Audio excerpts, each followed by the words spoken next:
What really matters? Welcome. And today that's exactly what I wanted to talk about. What does really matter?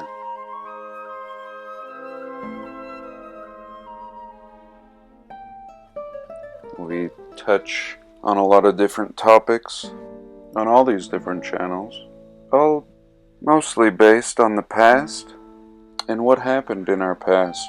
What happened to the past civilization? Why weren't we told about it? And is the past going to repeat itself? And when? So many different angles and clues, and we could consider Tartaria.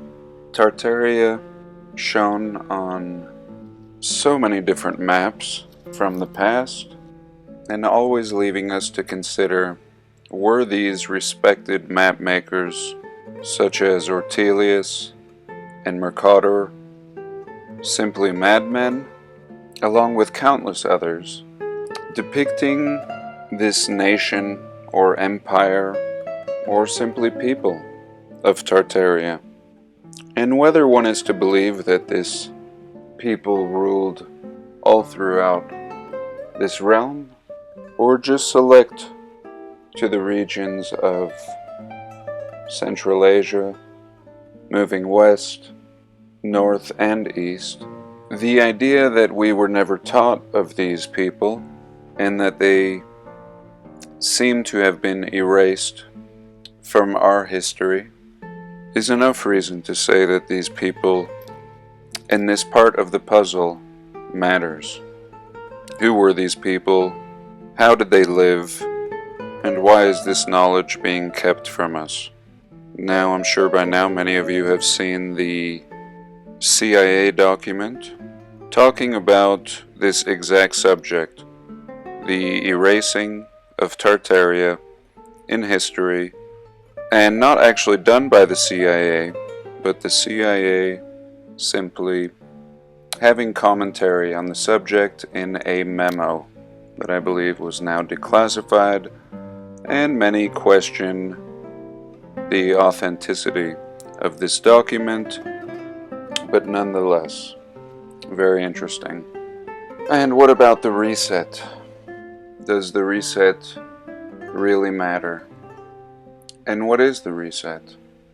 The reset is an idea that we have clues of past and much more magnificent civilizations than our own existing as little as 200 to 400 years ago, based on the architecture and layouts of our cities and forts, which in past times were called bastion forts and what we call star forts, existing all throughout this realm.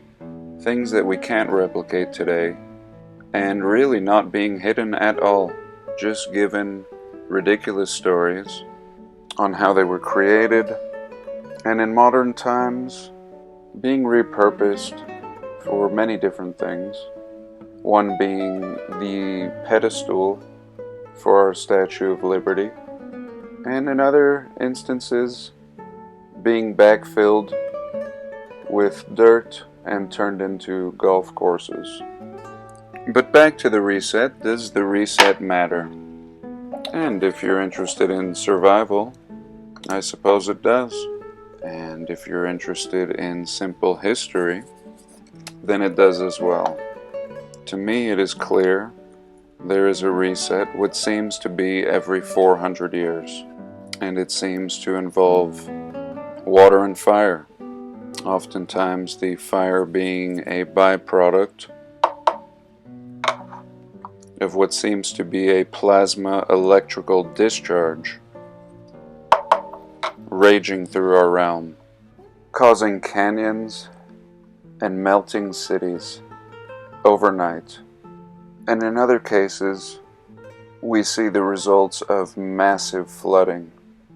And not only flooding that came from oceans in a horizontal direction, but waters that came from beneath, pushing up and displacing the land and causing new and varied elevations, in many cases causing what we call mudflood to seemingly bury the lower levels of buildings, in some cases completely burying cities entirely.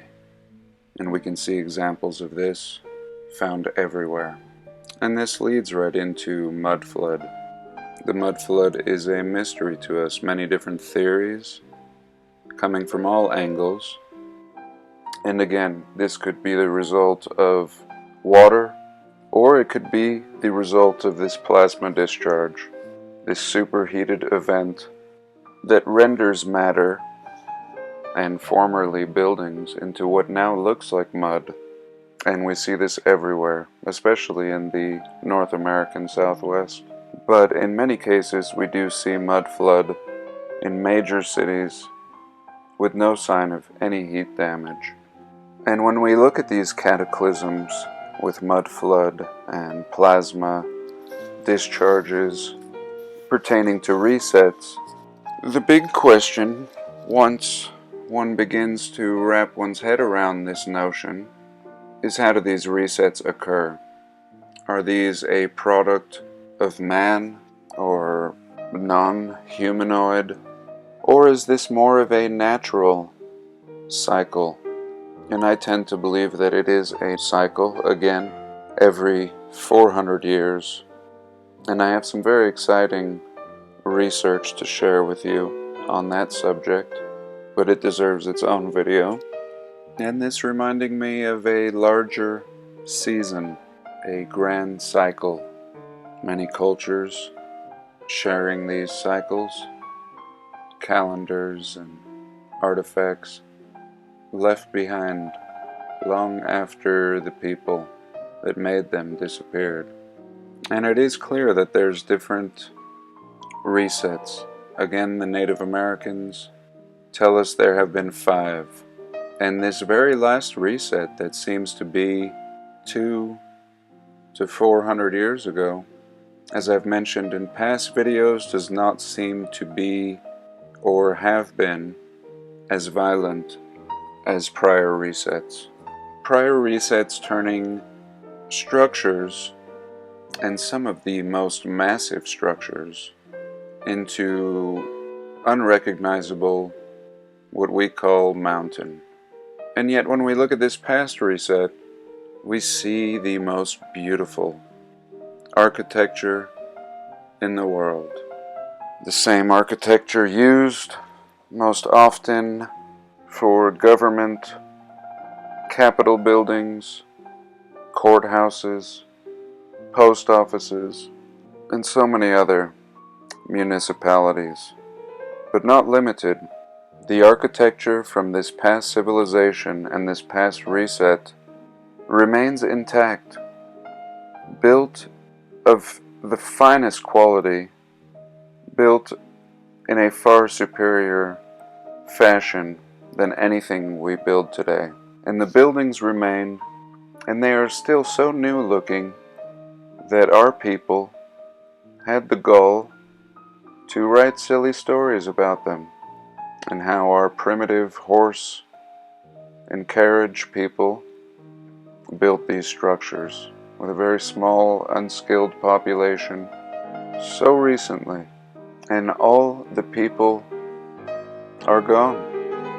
Then here we've been trying to figure out what happened in ancient times, and yet now we begin to understand. Beyond 200 years we know very little about the history of our existence. And here we contemplate the past and what happened to the past people, in which we've inherited all of their buildings and cities and infrastructure. And the next question is simply, where did we come from? And perhaps that was a mouthful. I guess I'll leave it at that for today.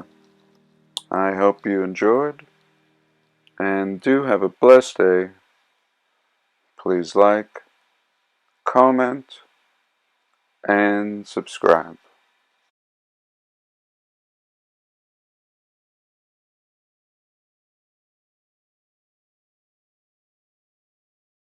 And here for a quick little bonus feature, I just wanted to share this shiprock featured in my last video. And while investigating a little further as to whether or not this ridge line down here may be a wall, I found this image. And here a nice little close-up, not the best picture, but clearly what appears to be blockwork in ruins. And now we're told that this is the result of volcanism, and upon examining this wall a little closer, we don't see anything that looks like the result of a volcano. A place I look forward to examining soon in person.